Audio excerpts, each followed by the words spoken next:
Un verset. 13 mots en français.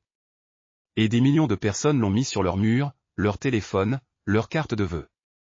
Mais voici ce que personne ne vous dit, Jérémie 29, 11 n'a pas été écrit pour vous. Il a été écrit pour un peuple en captivité, à un peuple qui avait désobéi à Dieu pendant des générations, à un peuple qui venait d'être arraché de force à tout ce qu'il connaissait, déporté à Babylone, la capitale de l'empire le plus puissant du monde connu. Et Dieu leur dit, attendez 70 ans. Une génération entière. La plupart d'entre vous mourront ici. Et pourtant je connais les projets que j'ai formés sur vous. Des projets de paix. Et non de malheur. Pour vous donner un avenir. Et de l'espérance. Ce verset n'est pas une promesse confortable pour des gens confortables. C'est une parole de feu lancée dans l'obscurité la plus profonde. Et si vous voulez en comprendre la puissance réelle, vous devez d'abord entrer dans les ruines de Jérusalem, marcher dans les rues de Babylone, et entendre Dieu parler non pas à des gens heureux mais à des gens brisés. Bienvenue dans l'épisode 177. Nous sommes dans Jérémie 29, versets 11 à 14. Et voici ce que la Bible dit, car je connais les projets que j'ai formés sur vous, dit l'Éternel, projets de paix et non de malheur, afin de vous donner un avenir et de l'espérance. Vous m'invoquerez, et vous partirez, vous me prierez, et je vous exaucerai. Vous me chercherez, et vous me trouverez, si vous me cherchez de tout votre cœur. Je me laisserai trouver par vous, dit l'Éternel, et je ramènerai vos captifs, je vous rassemblerai de toutes les nations et de tous les lieux où je vous ai chassés, dit l'Éternel, et je vous ramènerai dans le lieu d'où je vous ai emmenés en captivité. Jérémie 29, versets 11 à 14, version Louis II. Ce n'est pas une promesse abstraite. C'est une réponse directe à une crise réelle. Entrons dans le texte. Avant d'entrer dans la promesse, il faut comprendre le contexte. Et c'est ici que la plupart des études s'arrêtent trop tôt. Premier détail crucial, Jérémie 29, 11 est extrait d'une lettre. Pas d'un sermon. Pas d'une vision. Une lettre. Jérémie était resté à Jérusalem pendant que les premiers exilés avaient été emmenés à Babylone en 597 avant Jésus-Christ. Et il leur écrit. Lisez Jérémie 29, 1, voici la teneur de la lettre que le prophète Jérémie envoya de Jérusalem aux anciens qui restaient de ceux qui avaient été emmenés en captivité. Cette promesse arrive dans une enveloppe. Elle a une adresse. Elle a un contexte.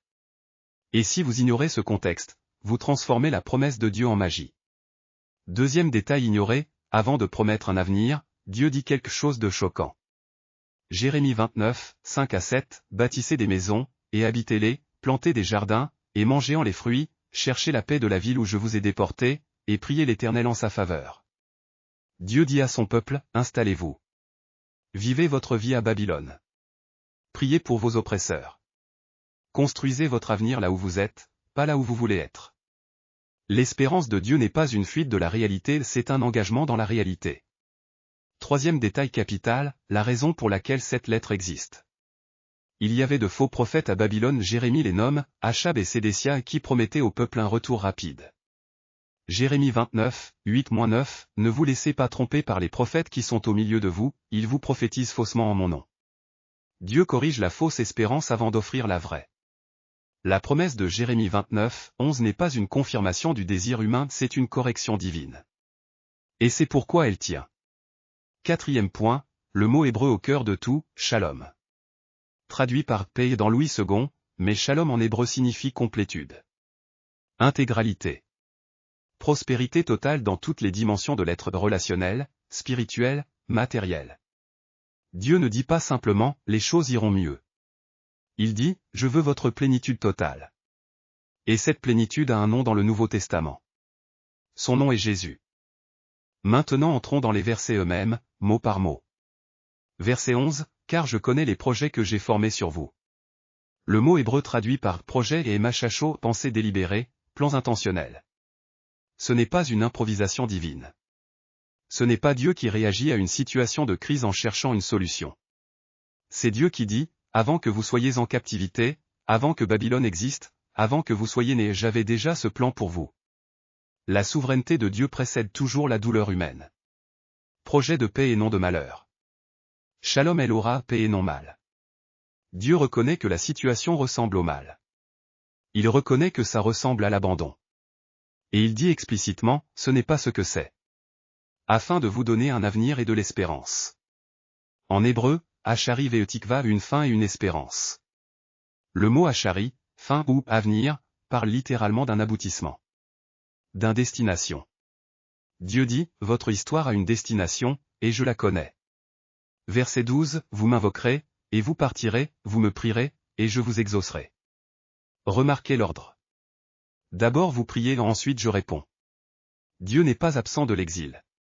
Il attend d'être cherché. Verset 13, le plus exigeant, vous me chercherez, et vous me trouverez, si vous me cherchez de tout votre cœur. Cette condition, tout votre cœur, n'est pas une barre impossible. C'est une invitation à l'authenticité. Dieu ne cherche pas la performance. Il cherche la sincérité. Et il y a une écho directe dans Deutéronome 4h29 où Moïse dit au peuple avant même qu'ils entrent en Canaan, tu chercheras l'Éternel ton Dieu, et tu le trouveras, si tu le cherches de tout ton cœur et de toute ton âme. Ce n'est pas une nouvelle condition. C'est la condition éternelle de la relation avec Dieu. Verset 14, je me laisserai trouver par vous, dit l'Éternel, et je ramènerai vos captifs. Ici la grâce éclate. Ce n'est pas le peuple qui retrouve Dieu par sa propre force, c'est Dieu qui se laisse trouver. L'initiative de la restauration appartient toujours à Dieu. Voici les grands déplacements théologiques que ce texte accomplit. Premier déplacement, de l'impatience à la confiance. Le peuple voulait rentrer chez lui immédiatement. Les faux prophètes alimentaient cette impatience. Mais Dieu dit, 70 ans. Pourquoi 70 ans? 2 Chroniques 36, 21 nous explique que c'est pour que la terre rattrape ses sabbats que le peuple avait négligés. L'exil n'est pas arbitraire. Il est calibré. Dieu mesure même sa discipline avec précision. Et cela nous enseigne ceci, quand votre saison d'attente semble trop longue, il est possible que Dieu calibre chaque jour de cette attente avec une précision que vous ne pouvez pas encore voir. Deuxième déplacement, de la punition à la providence. Il est facile de voir l'exil comme un échec, comme la preuve que Dieu a abandonné son peuple. Mais Jérémie 29 révèle que même dans le jugement, Dieu planifie la restauration. Romains 8h28 reprend exactement cette même logique, toute chose concourt au bien de ceux qui aiment Dieu. Paul n'invente pas un principe nouveau. Il confirme ce que Jérémie avait déjà révélé, la souffrance et la providence ne sont pas opposées. Elles coexistent. Troisième déplacement, du désespoir à une espérance active. L'espérance biblique n'est jamais passive. Dans ce passage Dieu donne 4 verbes d'action à son peuple, invoquer, prier, chercher, chercher de tout votre cœur. La tikva, l'espérance en hébreu vient d'une racine qui signifie corde tendue. Une corde d'attache qui relie le présent à l'avenir. L'espérance biblique, c'est rester relié à Dieu pendant l'attente, pas s'endormir jusqu'à la délivrance. Quatrième et plus grand déplacement, de la promesse nationale à l'accomplissement en Christ. Jérémie 29, 14 promet une restauration géographique, le retour à Jérusalem. Et cette restauration a eu lieu historiquement sous Cyrus le Grand en 538 avant Jésus-Christ. Mais la vraie captivité de l'humanité n'est pas géographique, elle est spirituelle. Et le vrai retour n'est pas vers Jérusalem, c'est vers Dieu lui-même. Et c'est Jésus-Christ qui accomplit cette promesse de façon définitive. Il est le shalom incarné. Il est l'avenir et l'espérance de toute l'humanité. Permettez-nous maintenant d'entendre la création réfléchir à ce qu'elle a observé. Car la parole de Dieu ne touche pas seulement les humains, elle résonne à travers tout ce que Dieu a fait. Et comme l'écrit Paul dans Romains 8h19, la création attend avec un ardent désir la manifestation des fils de Dieu. Je les vois d'en haut. Je vois la route qu'ils ne voient pas encore. Dieu connaît la destination même quand son peuple ne voit que le désert sous ses pieds. Ils pleurent. Et leurs larmes sont réelles. Mais même dans les larmes, la paix de Dieu cherche une surface pour se poser. Elle attend qu'un cœur s'ouvre. Ce qui m'étonne toujours, c'est que Dieu les aime au moment même où ils souffrent les conséquences de leur propre rébellion. Comment appelle-t-on un amour qui reste dans la correction? C'est la grâce. Et ce que je ne comprends pas, c'est ceci, Dieu leur dit « Je connais mes projets pour vous » et pourtant certains continuent de douter. De si haut, je vois que ses voies sont droites. Pourquoi est-il si difficile de lui faire confiance? Parce qu'ils cherchent la paix avec leurs yeux, et non avec leur cœur. Shalom ne se voit pas. Il se reçoit. Et il se reçoit quand on cesse de chercher une issue et qu'on commence à chercher Dieu. Alors comment ce texte ancien parle-t-il à votre vie aujourd'hui? Premièrement, arrêtez d'utiliser Jérémie 29, 11 comme un porte-bonheur. Ce verset ne vous autorise pas à prendre n'importe quelle décision en disant « Dieu a des projets pour moi ». Il vous invite à entrer dans une relation de confiance et d'obéissance, même quand la route est longue. La promesse de Dieu n'est pas un blanc-seing. C'est une invitation à la fidélité. Deuxièmement, si vous êtes dans une saison d'exil, un deuil, une maladie, une rupture, une perte d'emploi, une désillusion profonde, entendez ce que Dieu dit à son peuple à Babylone, « Je n'ai pas changé d'avis sur vous ». L'exil n'est pas la fin de l'histoire. C'est un chapitre dans une histoire plus grande que vous ne pouvez pas encore lire en entier. Troisièmement, la condition de la promesse est la recherche sincère. Si vous me cherchez de tout votre cœur. Pas de tout votre désespoir. Pas de tout votre intérêt. De tout votre cœur. Prenez un moment honnête avec vous-même, est-ce que je cherche Dieu lui-même, ou est-ce que je cherche ce que Dieu peut faire pour moi? Il y a une différence. Et Dieu la connaît.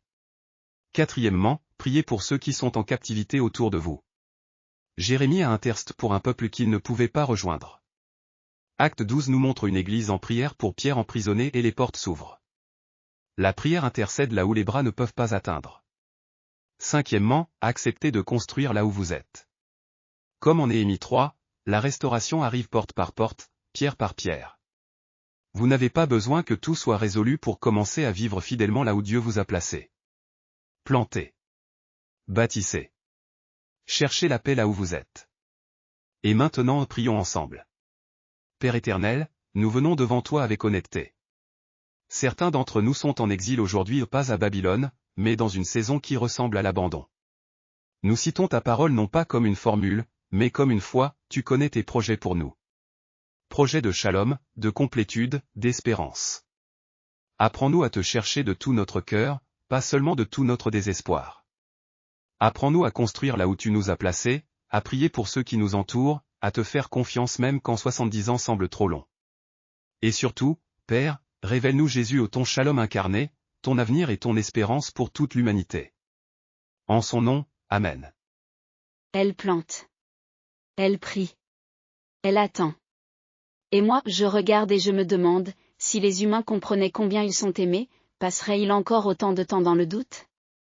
Jérémie 29, 11 n'est pas un verset à mettre sur un mug. C'est une promesse forgée dans l'exil, portée par un prophète courageux, adressée à un peuple brisé et accomplie en Jésus-Christ.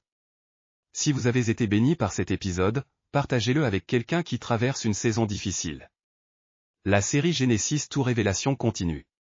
Restez fidèles. Restez ancrés dans la parole. Et cherchez Dieu de tout votre cœur. À bientôt. Abonnez-vous pour plus de contenu d'études bibliques.